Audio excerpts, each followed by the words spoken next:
हम लोगों की हालत कैसी है,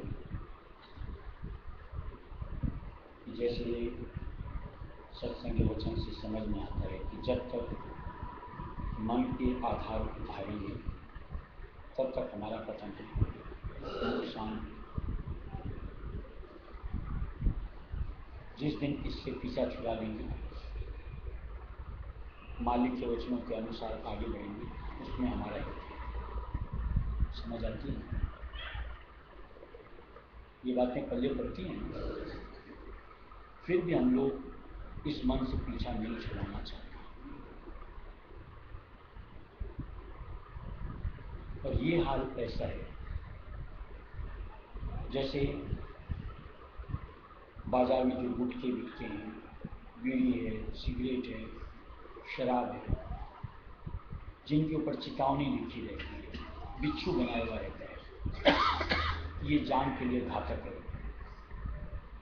फिर भी उनका सेवन करने वाले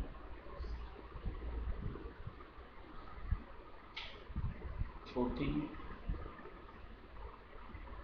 पढ़े लिखे होने के बावजूद समझते हुए भी उनका मुँह को आधार लेते हैं, उसको नित्य में अपनाते हैं, बढ़ चढ़ करके, जानबूझ करके।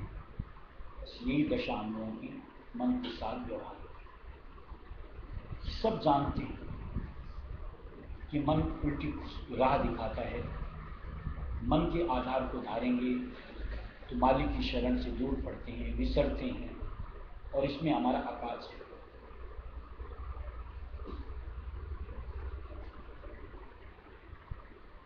उन्हें तो मान लो मौत यूं को चला चला करके अपनी तरफ खींच रहे हैं, क्या हम भी काल की तरफ बढ़ते जाना चाहते हैं? अगर मन के आधार के साथ बढ़ रहे हैं तो निश्चित तौर से काल की तरफ हमारे कदम बढ़ ही रहे हैं। इसमें जरा सी समझ अगर है, ये तो समझ आता ही होगा कि काल क्या हमारा हश्र करेगा,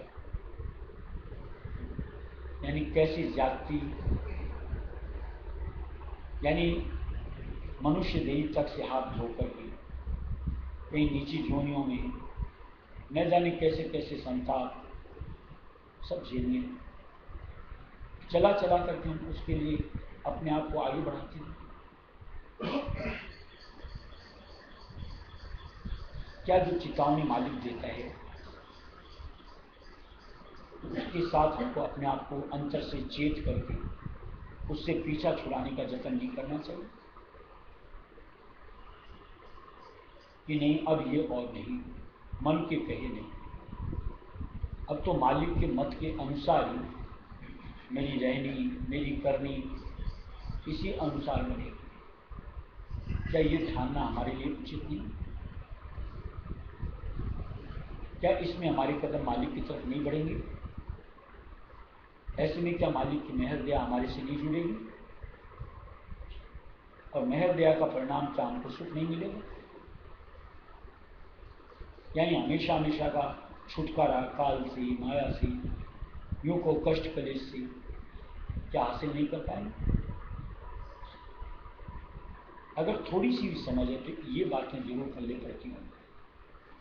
और ऐसे में थोड़ी सी, जैसे उनसे छुटकारा पाने के लिए, चाहे गुटखा कहो, बीड़ी कहो, सिगरेट कहो, शराब कहो, थोड़ी सी जुबान को कंट्रोल करना है, मन को कंट्रोल करना है, छूट सकता है पीछा। ऐसे मन के आधार से अपना पीछा छुड़ाने के लिए थोड़ी से मालिक की शरण को दृढ़ से जकड़ना है, पीछा छूट सकता है। आज ये संगत जो हम लोगों को गुरु शरण की मिलती है, उसका उद्देश्य यही तो है कि वहां जाकर के उनसे ताल्लुक बना करके हम कहीं मन से पीछा छुड़ा करके मालिक की तरफ अपने आप को अग्रसर कर सकें। दूसरा क्या था, यहां हम ये जरा सा प्रसाद खाने को नहीं आते, कुछ न कुछ मालिक की निस्बत की चर्चा, कुछ अपनी कमियों का, उनसे छुटकारे का जो साधन मिलता है कि उसको धार करके कहीं अपना उत्थान कर सके, इसी सोच के लिए आती है। तो उसको अपनाना भी तो चाहिए। यानी उस अनुरूप भी जो सुनते हैं, अंगीकार करके अपनी जीवन शैली को तब्दील तो करना चाहिए। तब तो कहीं जाकर के इस मन से पीछा छूटे, तब तो कहीं चरण शरण मालिक की दृढ़ता से जकड़ी जाएगी और तभी काल से छुटकारा होगा।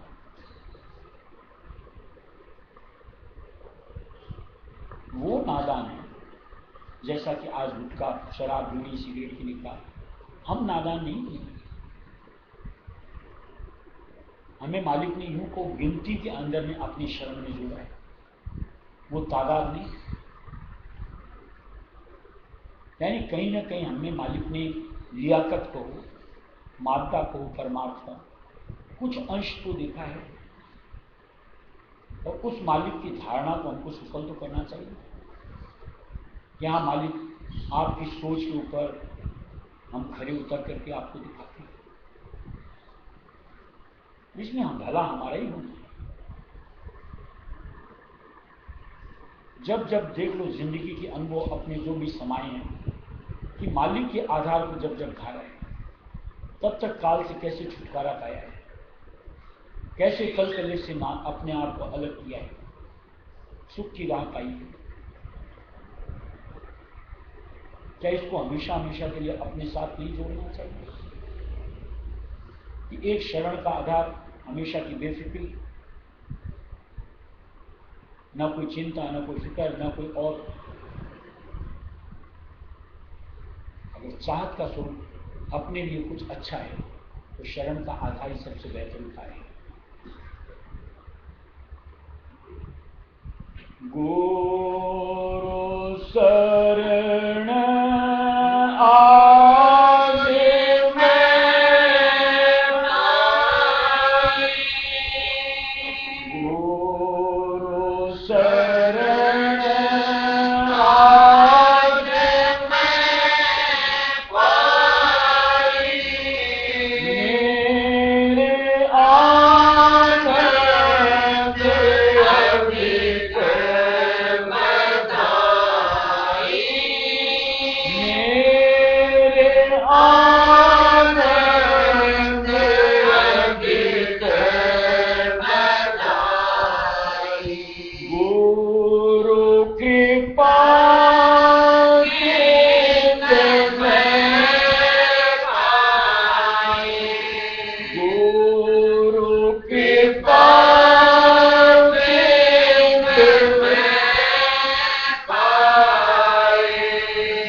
अंतर से जिसकी एक चाहत बनती है कि उसको छोड़ना है,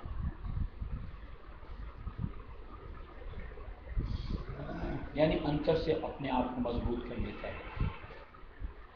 ऐसा नहीं कि उससे वो सब चीजें नहीं छूट सकती,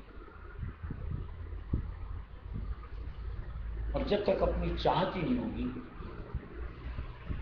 कि मुझसे ये छूटना चाहिए, तब तक हम और आप जैसे लाख नसीहत देने वाले रोज मिलते हैं, कौन सी बात को गले उतारते हैं।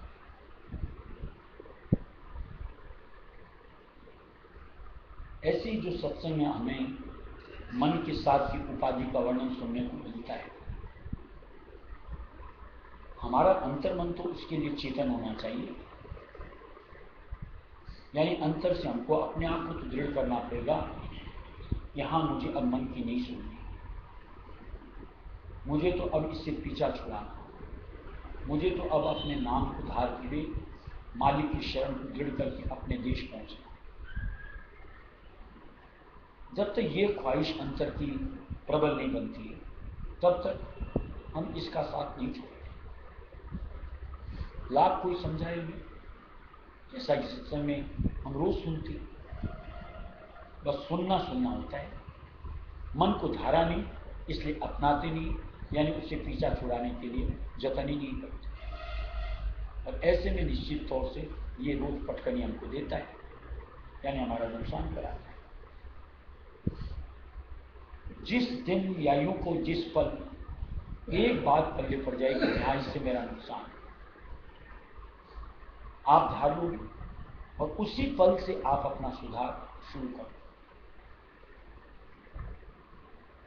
वहां तो मान लो खुद को हर चीज के लिए जूझना होता है, लेकिन यहां आप धारते हो, मालिक की दया साथ जुड़ती है, और जहां मालिक की दया साथ जुड़ जाती है, यूं को हमारा प्रयत्न बहुत थोड़ा बढ़ करके दया जुड़ती हुई उस काम को अंजाम दिया जाता है, इतनी सहूलियत के साथ। इसलिए थोड़े से अंतर को समझ धारनी चाहिए कि जब आप रायस्वी मत में आगे हो, 4 जन्म में मुक्ति की बात करते हो, मालिक की शरण का आनंद लेना चाहते हो, तो निश्चित तौर से जब तक इस आधार से छुटकारा नहीं पाएंगे, ये सब मुमकिन नहीं होता। न तो चरण शरण का रस मिलता है, न नाम का रस मिलता है, और न मुक्ति के लिए कदम आगे बढ़ते हैं। देखो, जहां कर्मों के ऊपर ठिठकाव नहीं आएगा, यानी नए सिरे से बंध नहीं हो, तब तक मुक्ति का साधन कहां से आएगा? मुक्ति कब होगी? जब आप आज्ञा चक्र क्रॉस करके इसको आगे की तरफ अपने आप को निकालो, तब तो निज घर की तरफ आप बढ़ोगे। और जहां आप कर्मों में अपने आप को झोंकते जाओगे, निश्चित तौर से इस चक्र से नीचे आपका बर्ताव होता है, और ऐसे में ये दरवाजा ही नहीं अपने आप तक है। तो मुक्ति के लिए तो सत्य देश, रायस्वी देश, उसमें आप जब प्रवेश करोगे तब जाकर के मिलेगी। इसीलिए मालिक ने दिया है कि बातों मुक्ति न होएगी, छोड़ो चतुराई। ये चतुराई भरी बातें कर करके कि आज ये बात कल वो बात, इनसे मुक्ति नहीं होती। मुक्ति के लिए साधन जो मालिक देता है, उस अनुरूप अपने आप को उससे जोड़ना, उस ओर बढ़ना, तब जाकर के मुक्ति के लिए राह खुलती है। और इसके लिए एक आम और एक मन से पीछा छुड़ा, 2 साधन जरूर धारने पड़ेंगे। जितने नाम से अपने आप को जोड़ोगे और जितना इस मन से पीछा छुड़ाओगे, सहजता होती है। मन से पीछा छूटेगा, नाम में समाते जाओगे, निश्चित तौर से ऐसे में अंतर की तरफ आपकी पैर बनती चली जाती है। और इस तरीके से ये आज्ञा चक्र का द्वार हाथ आता है, यानी घट के पट खुलते हैं, आत्म साक्षात्कार होता है, गुरु स्वरूप का साक्षात्कार होता है, और निश्चित तौर से फिर वहां से उनका साथ पकड़ करके अपने देश की तरफ सुरक्षित आ जाती है। ये एक तरीका संत मत रायस्वी मत के अनुसार। अब रायस्वी मत का जो फल, मुक्ति फल है, चाहिए इस अनुरूप अपने आप को मालिक के साथ जोड़ते हुए मन से पीछा छुड़ा करके निज आधार नाम का, शरण का लेकर के तब काम बनता है।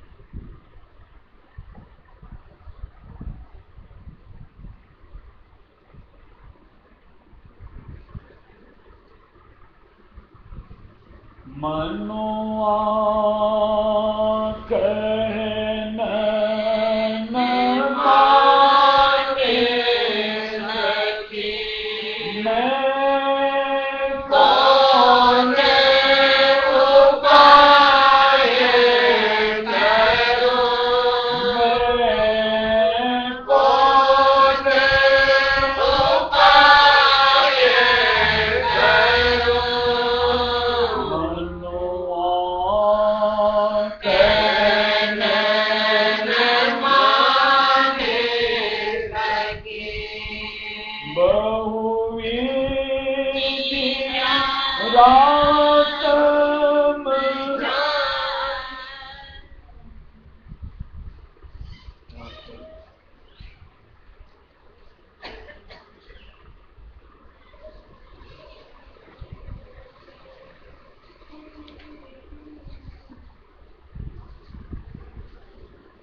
गुरु की कान माने,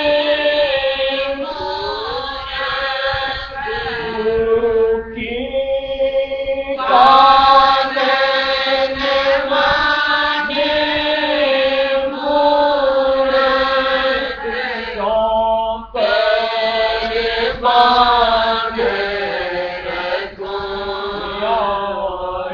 क्या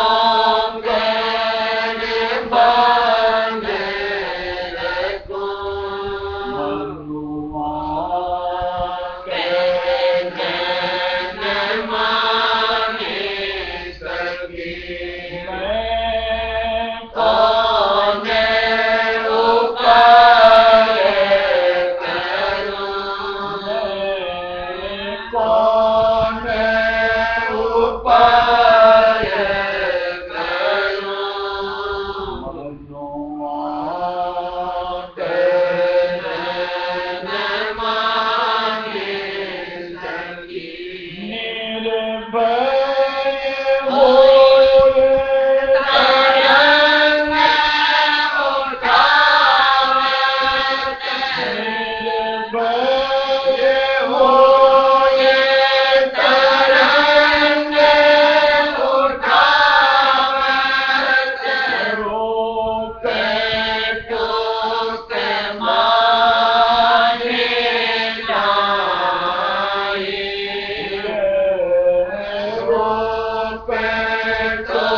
Saranam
गुरु मत में गुरुमुख अंग लेकर के जो अपने आप को आगे बढ़ाता है, जोड़ता है, वो तो उसका रिजल्ट पाता है।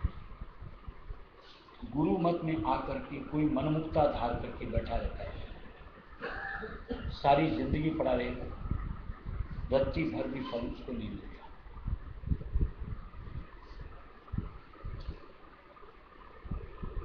क्योंकि मन के अंग को धार करके तो निश्चित तौर से पतन का रास्ता ही मिलता है, उत्थान का रास्ता नहीं मिलता।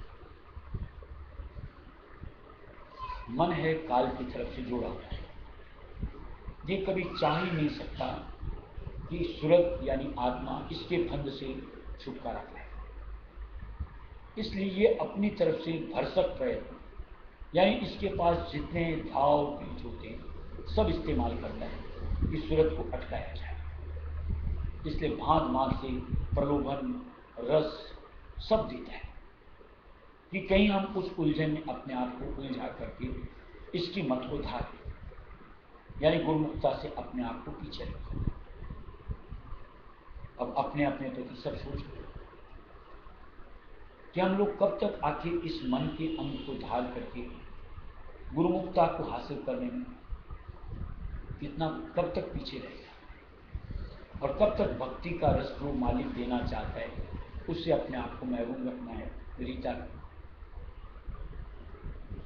मनमुक्ता की ही वजह से आज तक हम इस मंडल में 84 लाख योनियों की फेर में अपने आप को पाते हैं। अब भी क्या गुरुमुख अंग या यूं को गुरु मत धारने के बाद, यानी अभी भी मनमुक्ता धारनी है? कहीं तो कुछ समझ में आकर के झिझकना चाहिए कि नहीं, ये चीज मेरे लिए सुरत यानी आत्मा के लिए फायदे की चीज नहीं है, ये भ्रमना है, इसमें कोई भी सार नहीं है, इसमें कोई भी रस नहीं। जैसा कि सत्संग में अपन को सुनने को मिलता है कि चेतन सत्ता तो सुरत यानी आत्मा है। सुरत की चेतन सत्ता से मन हरकत करता है और मन की हरकत से तन हरकत करता है, इंद्रियां हरकत करती है। यानी पीछे से अगर आत्मा का साथ न मिले तो इनमें कोई रस होता ही नहीं। जब हमारी ही वजह से इनमें जुड़ करके हम रस पाते हैं, तो क्या हम अपने आप से जुड़ करके उससे अधिक रस, जो कि हम लोगों को ध्यान के वक्त यहाँ पे जहाँ आत्मा बैठती है, मालिक साथ देने को बोलता है, नाम का आधार धारने को बोलता है, क्या विशेष आनंद हम हासिल नहीं कर सकते?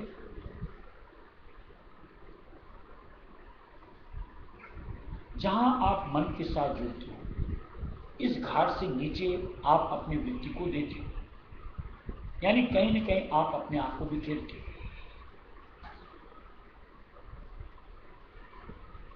जहां आप वापस ध्यान योग से यहां आते हो, सारी तरफ से सिमट करके ऊपर की तरफ अपने आप को लाते हो, यहां सिमटाव बनता है।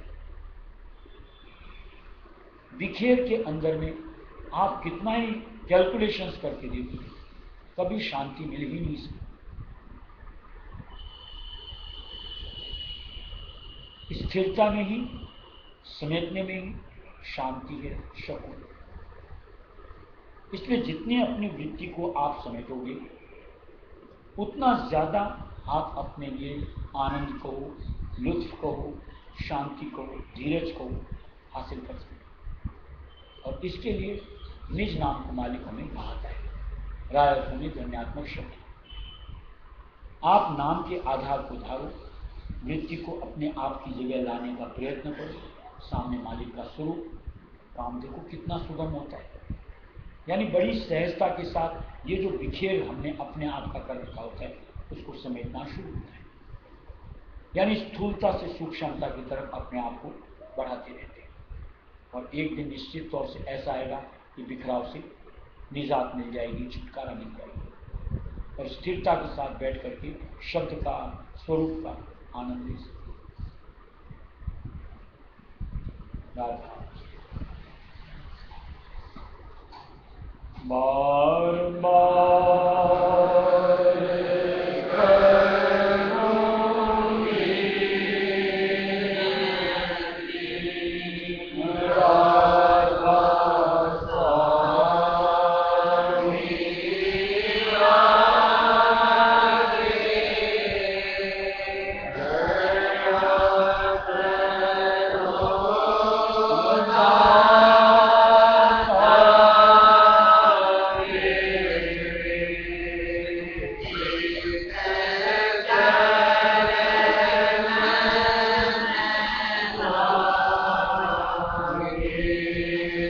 कृष्णं